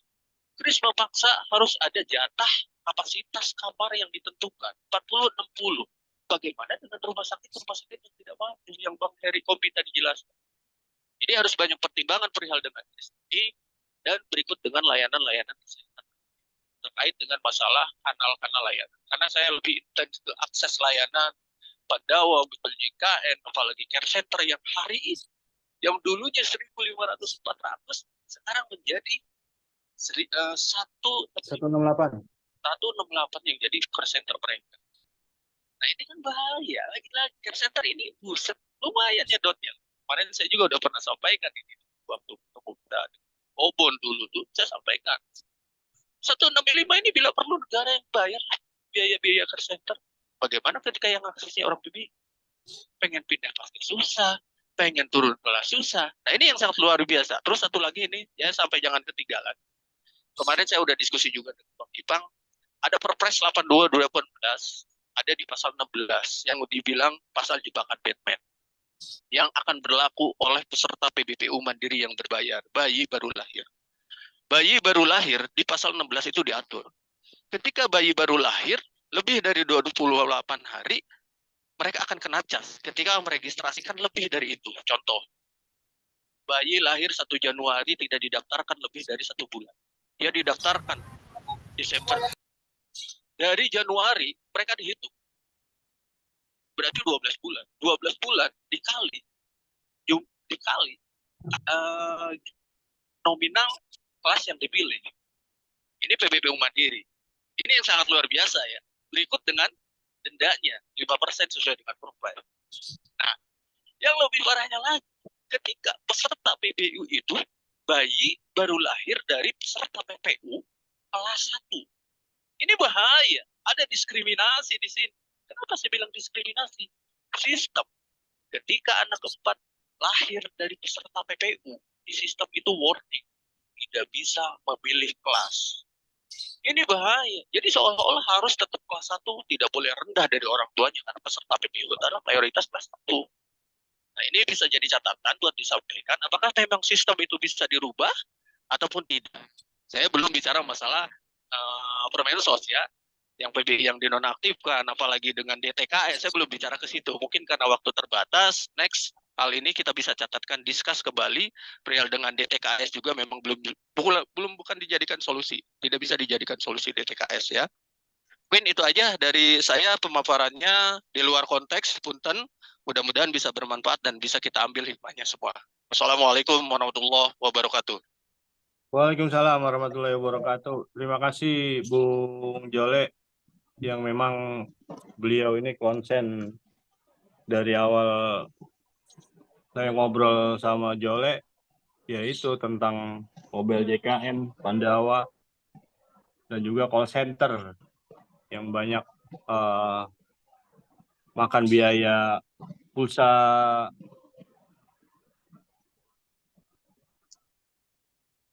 Ajan Johor. Kawan-kawan, kita break dulu sebentar. Ya. Selanjutnya kita akan membuat keputusan terkait dengan seminar dalam jangka waktu yang dekat ini. Jadi jangka pendeknya Jen, kayaknya seminar dulu Jen ya. Ayo. Izin Bang Der. Ini kan escape-nya luas kan. Kemarin kan di Jepos itu kan ada bidang masing-masing. Nah, kemarin seharusnya dari bidang masing-masing itu kan mengumpulkan semacam temuan ataupun fakta terkait apa yang didapatkan dari lawan. Kemarin Bang Aden kayaknya banyak dengan LPSK ya. Kalau Bang Juli memang kemarin fokus di sistem, baik sistem online maupun offline, selama kanal layanan. Nah, untuk anggaran sebenarnya ingin saya sampaikan teman-teman bahwa kemungkinan besar pada periode kuartal ketiga bulan Oktober, November, Desember, BPJS Kesehatan akan mengalami defisit lagi. Dari beberapa informasi yang kami dapatkan, klaim sudah mulai dipersulit, ada mulai pembatasan-pembatasan, beberapa surat sudah dilayangkan untuk melakukan koordinasi dan mitigasi terkait klaim. Jadi semakin sulit bagi kita untuk mendesak rumah sakit apabila sudah menandatangani umum atau sudah SED sudah berakhir ataupun dalam proses administrasi. Yang selanjutnya adalah terkait bagaimana kita bersikap. Memang penting visi misi, pemahaman dan juga sikap kita yang sama, jadi jangan sampai berbeda. Dan mungkin dari masing-masing bidang bisa menyampaikan ataupun memberikan usulan. Tadi ada Bang Joli, mungkin Bang Eri ataupun Bang Aden bisa memberikan usulan terkait masalah-masalah yang bukan di lapangan. Yang perlu kita sampaikan juga sebagai Direktur Pendanaan Anggaran, saya ingin menyampaikan di dalam UHC ini kan ada dua, UHC non-cut-off dan cut-off. Non-cut-off itu per H+1 itu sudah langsung aktif. Jangan cut off itu posisinya diaktifkan pada tanggal 1 bulan berikutnya. Hari ini kita melihat, kita diskusi kemarin di Dapil Jawa Timur, bahwa BPJS Kesehatan sedang mengembangkan sistem selain jumlah cakupan peserta adalah jumlah aktivasi. Hari ini kalau kita melihat bahwa seluruh Indonesia itu tidak lebih dari 76% ya sebenarnya. Jadi banyak UHC itu hanya simbolis, UHC itu hanya simbolis. Jangan terpaku pada UHC, karena UHC itu maknanya adalah peserta atau warga negara itu mendapatkan hak terhadap akses dan layanan kesehatan. Aksesnya gampang, layanannya memadai. Bukan berarti UHC itu menjadi peserta BPJS. Yang biasanya hari ini kita temui di Pemda itu dalam 1 bulan diaktifkan, didaftarkan semua, 3 bulan kemudian diputus. Dan itu tidak tanpa informasi atau konfirmasi ke peserta. Dalam perpres ini sudah disebutkan ada kebaikan juga sebenarnya untuk teman-teman yang PHK, ada beberapa akses yang sudah dibuka terkait pemanfaatan penjaminan pasca PHK pasca 6 bulan. 6 bulan itu. Cuman masalahnya tetap kembali koordinasi dan birokrasi kita di semua daerah tidak sama. Nah, hari ini sebelum kita mengakhiri, saya rasa perlu resume dan mungkin dari hasil ini disebarkan ke yang lain sehingga bisa saling belajar dan saling diskusi, karena JKN ini sebenarnya milik kita bersama. Teman-teman dari asosiasi rumah sakit, dokter, perawat, maupun dari teman-teman aktivis kesehatan juga ingin mengetahui dan ikut memberikan kontribusi terkait perjuangan kita. Saya yakin dan Keswat makin besar dan harapan kami relawan tidak terlalu terpeta-peta, terkotak-kotak, terstigma. Jadi kita tetap menjadi satu naungan dengan koordinasi. Saya rasa setiap kegiatan ini bisa dilakukan dalam jangka waktu 1 bulan sekali atau 2 bulan sekali, sehingga bisa semakin intens memberikan pemahaman kepada relawan maupun masyarakat.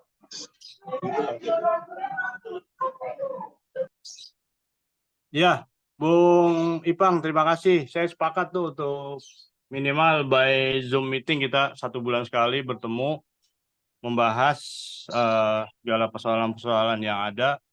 Sini sudah hadir tuh Bung Roni Febrianto, bidang jaminan sosial DPP. Kami. Silakan Bung Roni. Ini ajan Bung juhur Roni. gimana ajan juhur? Siap. Izin. Ajan juhur. Ajan juhurnya Atau tadi online udah. dulu? Hah? Ayo, silakan Bung Roni. Aduh, baru selesai acara, sorry. Iya, oke, siap. Mas Bambang, selamat bergabung Mas Bambang. Yuk, Bung Roni dulu.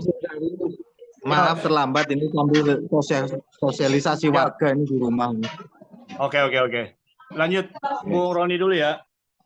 Oke, terima kasih ya. Izin ya, mudah-mudahan nggak sampai 5 menit. Silakan Bung Roni. Gini, maaf saya terlambat untuk hadir karena baru acara juga. Tapi saya nggak ikut dari awal. Cuma dari Jamsos kan gini, intinya saya disampaikan Pak Rius, akar masalah kita itu kan kedengeran ya? Di Undang-Undang Kesehatan gitu loh. Jadi sebetulnya akar masalah mendasar itu kan di Undang-Undang 17 2023. Jadi kalau saya bilang ini Omnibus Law kedua gitu. Jadi kalau dari Jamsos itu melihat, saya lagi kaji, ada 3 undang-undang yang sebetulnya Omnibus Law. Kenapa Omnibus Law? Karena dari banyak undang-undang itu diperes, ya kan? Jadi yang mendasar adalah soal pembiayaan itu yang tadinya di Undang-Undang 36 itu kan wajib ya, negara mandatori, 5 di pusat, 10 di daerah, sekarang bukan mandatori, tapi money flow program. Makanya pemerintah itu kesannya berbisnis kan. Makanya kalau dilihat dari KRIS ya, itu kan intinya gimana kita nanti bisa top up, kan gitu kan? Nah, top up itu resikonya adalah out of pocket. Jadi kita keluar uang lagi kan gitu kan. Nah, keluar lagi bisa 2 kan, apakah lewat asuransi atau lewat perusahaan, kalau itu BU. Nah, masalahnya kalau ke masyarakat. Nah, ini yang sebetulnya harus kita kritisi. KRIS itu sebetulnya dibaliknya ya. Tahun lalu kan sebenarnya Bung Iqbal, Kahar, saya sudah mengkaji. Ini sebenarnya udah masuk ke liberalisasi. Jadi kesehatan jadi bisnis kan gitu. Kenapa begitu? Ya sekarang kalau kita lihat sederhana aja ya. IKN ya itu disiapkan rumah sakit mewah ya kan. Rumah sakit punya Mayapada. Nah, nanti orang akan digiring dalam tanda petik ya masuk ke kelas-kelas atas di IT kah atau apa, sehingga itu yang sebetulnya resiko yang harus diwaspadai. Jadi ya soal undang-undang kesehatan ini memang PR-nya banyak saya lihat. Dari undang-undangnya ada 101 PP kalau nggak salah. Terus ada 2 Perpres, nah 1 udah terbit ya. Dan masih ada kalau nggak salah sekian beberapa Permenkes. Nah, jadi Bung Ipang, nanti saran saya Bung Ipang, sebagai orang hukum, mungkin kita mapping dulu nih dari regulasi turunannya. Saya belum melihat satu-satu ya, karena saya kan hanya fokus di makronya. Apakah 101 PP sudah terbit semua? Apakah 2 Perpres sudah terbit semua? Apakah 5 Permenaker sudah terbit semua? Kita tanya dulu tuh, ya kan? Nah, setelah terbit, seperti tadi ya, ada Perpres 59. Di mana kita harus mengkritisnya kan? Soal KRIS, ya. Soal KRIS gini, kabar terakhir yang saya dapat, ada kalau tidak salah saya sekitar 3.500 rumah sakit, ya nggak salah saya, sekitar 300. Nanti kita bisa cek ke BPJS ya, biasanya ada di laporan tahunan. Mereka baru siap 2.000, ya kan? 1.500 belum siap. Nah ini gimana nih kan gitu kan? Makanya dalam kajian-kajian saya di bidang Jamsos, saya selalu bilang, ini yang sulit adalah gini, apakah buruh bisa menerima ya kelas standar ini mirip kelas 2? Apakah buruh bisa menerima, atau PNS TNI Polri yang biasa BU ya, kelas 1 masuk ke kelas standar? Pasti kan dalam tanda petik ya ada sedikit perbedaan kan. Contoh tadi ya, 1 kamar berdua jadi berempat, belum yang lain-lain kan. Nah saya nggak tahu tuh di bidang pelayanan. Memang janjinya manis kan bahwa ini pakai AC macam-macam ya. Sepertinya memang di-upgrade. Cuma selalu masalah mendasarnya adalah bagaimana menyesuaikan dari kelas 1 ke kelas standar. Seperti juga dulu waktu mulai JKN kan, bagaimana ya swasta itu kan full cover kan, dulu awal-awal kan gitu kan, perusahaan swasta full cover kayak tempat saya ya. Tiba-tiba dalam tanda petik masuk BPJS, dalam tanda petik ya, itu ada batasan seolah-olah waktu itu kan. Nah itu kan susah menjelaskan kan. Yaitu maksudnya gini, waktu itu kan kita full cover dari segi ini ya, upah lah ya. Full cover dengan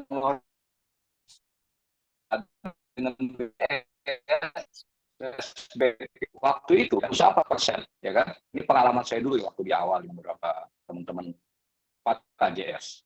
Kita diminta 1% waktu itu kan.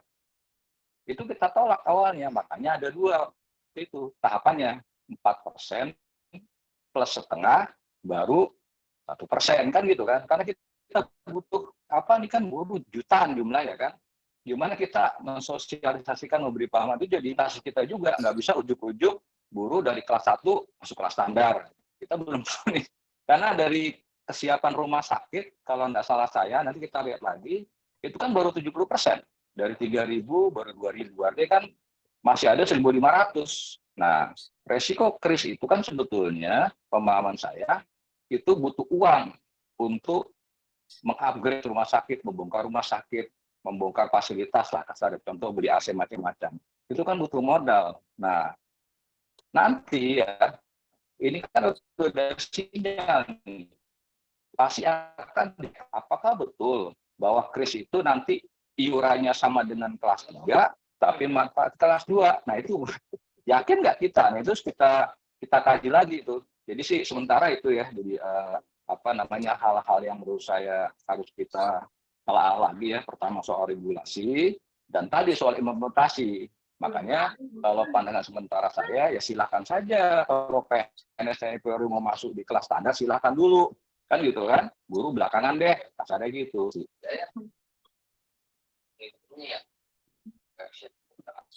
Makasih Bung Darius. Ya siap Bang Roni. Jadi rencana Ratin FSP kemarin yang sudah saya sampaikan itu dimohon untuk segera kita rapat dengan Bung Roni dan juga tim LBH supaya bisa terrealisasi nih, karena memang kawan-kawan tadi sudah mengusulkan untuk mengadakan seminar Bung Roni di gedung Antara yang baru. Kita akan membahas terkait dengan kelas rawat inap standar ini. Gitu Bung Roni. Jadi kita mohon dibantu Bung Roni untuk rapat kita di DPP untuk disegerakan, karena memang ya harus segera ini kita punya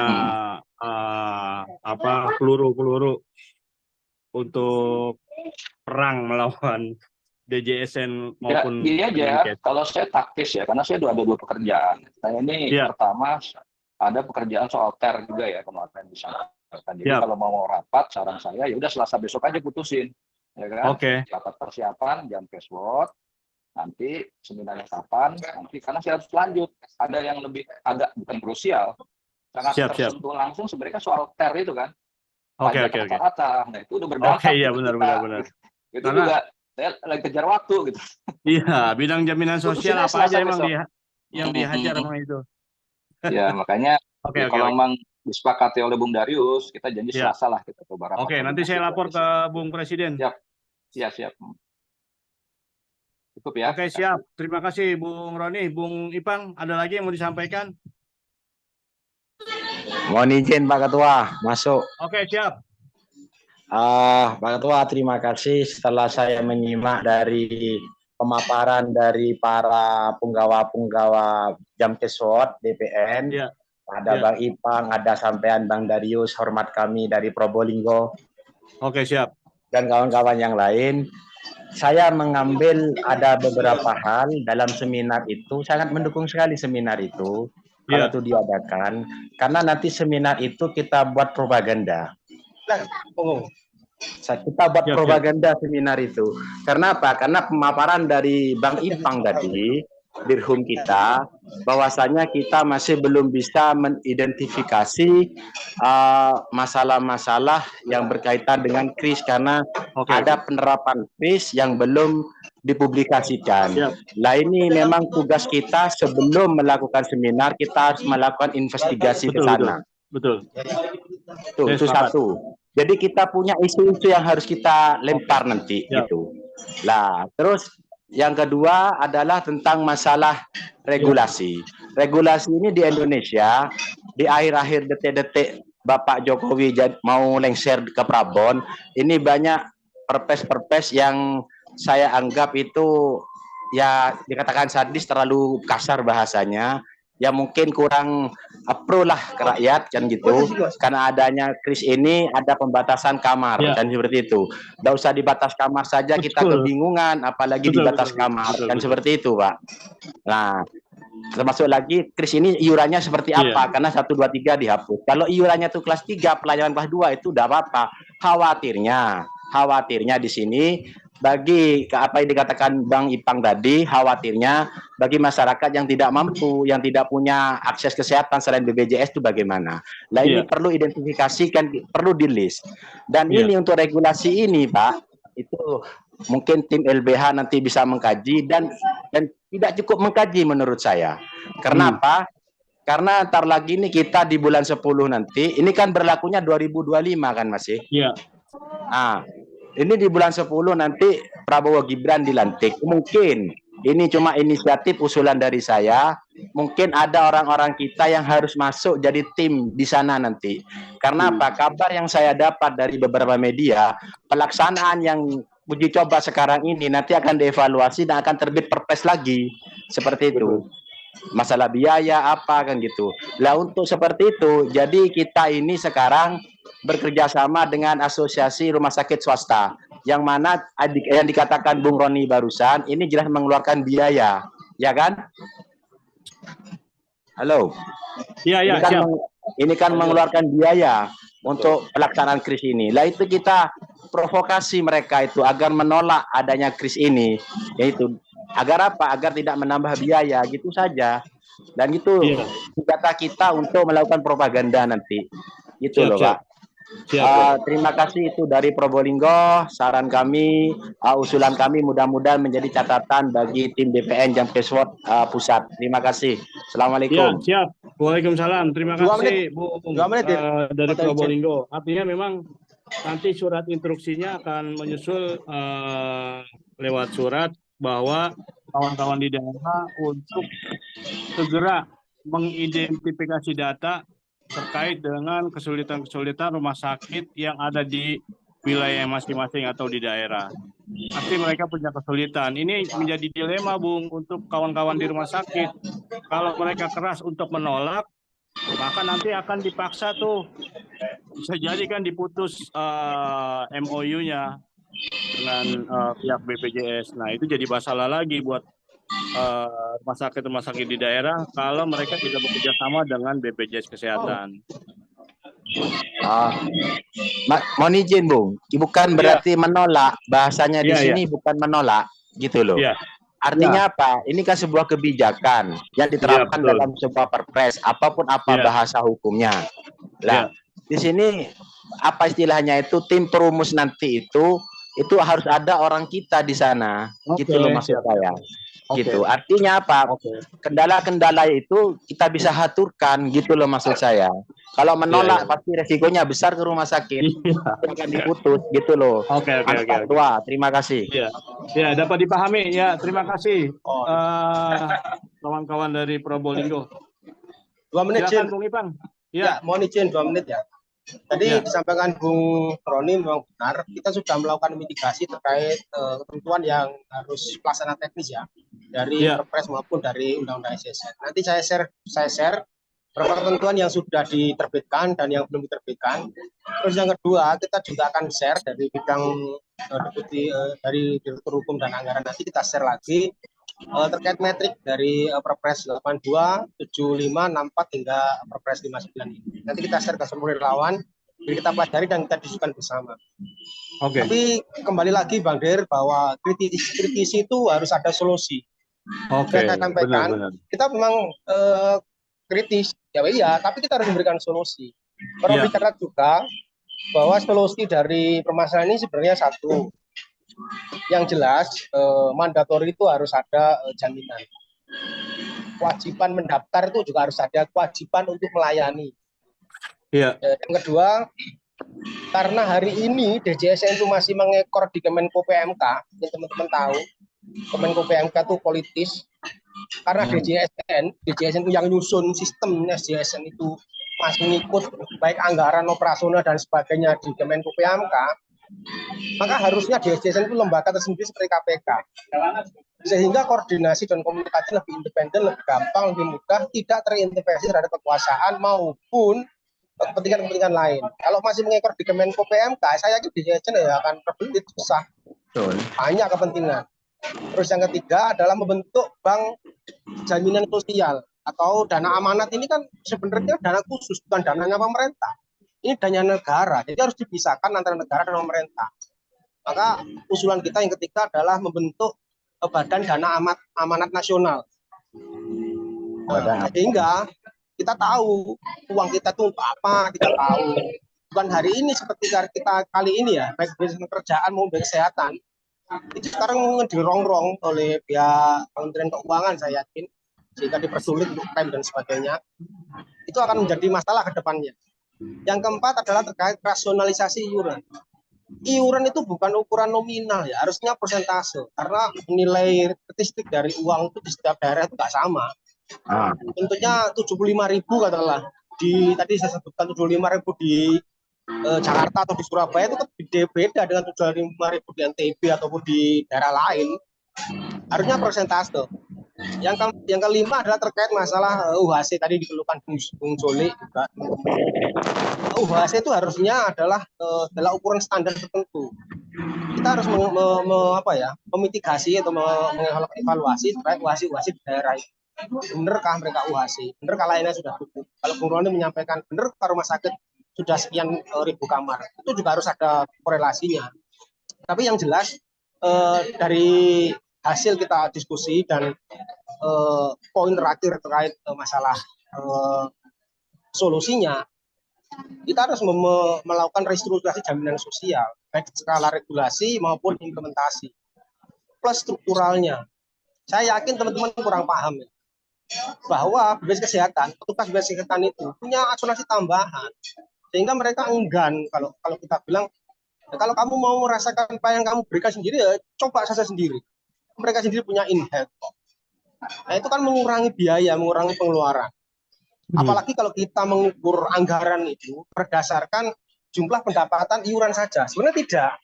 BPJS Kesehatan hari ini tidak berdasarkan iuran saja. Ada input lain yang sebenarnya tidak terekspos. Dulu pernah saya mintakan di grup itu Bang Soleh, Bang Heri, Bang Rahmat juga paham. Kita tahu denda pelayanan itu bisa bertahap. Rumah sakit A dirujuk lagi rumah sakit B itu bisa bertahap. Ada namanya rekon tambah untuk mereka yang daftar lagi.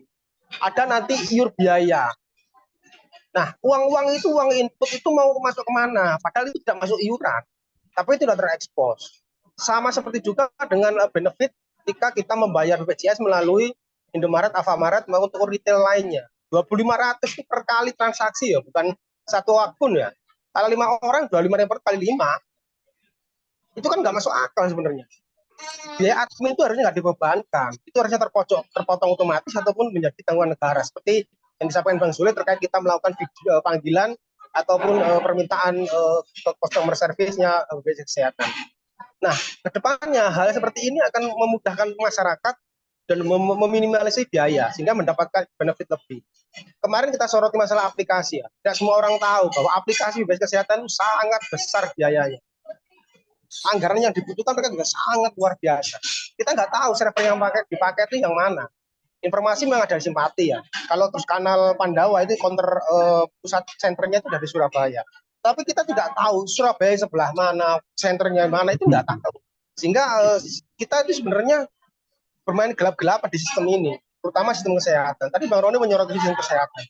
Sebenarnya kita berdiri sendiri. BPJS Kesehatan hari ini itu berdiri di area yang berbeda. Satu, sistem keuangan yang memaksa mereka tidak memegang uang. Kesehatan nggak pegang uang, disuruh melayani saja, suruh menarik sama melayani. Yang layani juga bukan mereka sendiri. Yang layani adalah fasilitas kesehatan di sistem kesehatan. Jadi ada sistem kesehatan, ada sistem keuangan. Yang paling susah itu adalah sistem ketenagakerjaan itu, karena korelasinya nggak jelas. Seperti yang terjadi di LPSK, K3, dan juga masalah-masalah KDRT, kegiatan lain, itu juga akan menjadi masalah-masalah ke depannya. Secara lintas yang utama, ke depannya akan menjadi kendala terbesar bagi kita dalam melaksanakan jaminan sosial. Jadi evaluasi kita terakhir adalah meminta revisi jaminan sosial, undang-undang jaminan sosial. Mungkin itu solusi ya, mungkin kita diskusikan lagi dari kita, dari Direktur Hukum dan Advokasi Anggaran terkait, jangan cuma kritik lah, yang ngomong nggak ada solusinya. Gitu, Pak Dir. Iya, siap. Iya, Waalaikumsalam. Terima kasih, Bung Ipang. Teman-teman, memang terkait dengan kendala-kendala di bulan Ramadan itu, saya ikut FGD terkait dengan pekerja buruh migran. Yang sebelumnya Bung Gopur, Bung Oji, dan Aden juga itu hadir di Cibubur terkait dengan agenda yang sama. Tapi sampai dengan saat ini pekerja-pekerja migran itu dan keluarganya masih terombang-ambing nasibnya terkait dengan jaminan kesehatannya. Dan ini tadi yang disampaikan Jole juga, Pandawa, Mobile JKN, Rekon Tambah, dan permasalahan-permasalahan ini yang sangat mendasar di jaminan kesehatan nasional ini sangat banyak gitu. Ditambah pula tadi Bung Roni sudah sampaikan, nggak tahu saya itu teman-teman hukum bisa menghafalkan 101 PP dan aturan-aturan yang lainnya. Segitu banyak aturan-aturan, tapi yang menjadi konsen kita adalah terkait dengan pelayanan. Pelayanan yang sekarang ini lagi dicoba diobok-obok, memang berlakunya kris itu di tahun 2025, tapi berdasarkan Perpres 59, 6 bulan setelah Perpres itu ditandatangani oleh Presiden Jokowi bisa berlangsung. Artinya memang bagi rumah sakit yang sudah siap, ya silakan untuk menjalankan kris. Tapi yang pertanyaan kita, nah ini kan banyak juga rumah sakit, terutama rumah sakit tipe C itu yang belum siap untuk memenuhi persyaratan kelas rawat inap standar ini. Jadi kawan-kawan, di hari Selasa itu saya mohon kepada kawan-kawan semua untuk menyempatkan waktunya. Kita rapat di DPP dengan bidang jaminan sosial dan juga LBH, Lembaga Bantuan Hukum.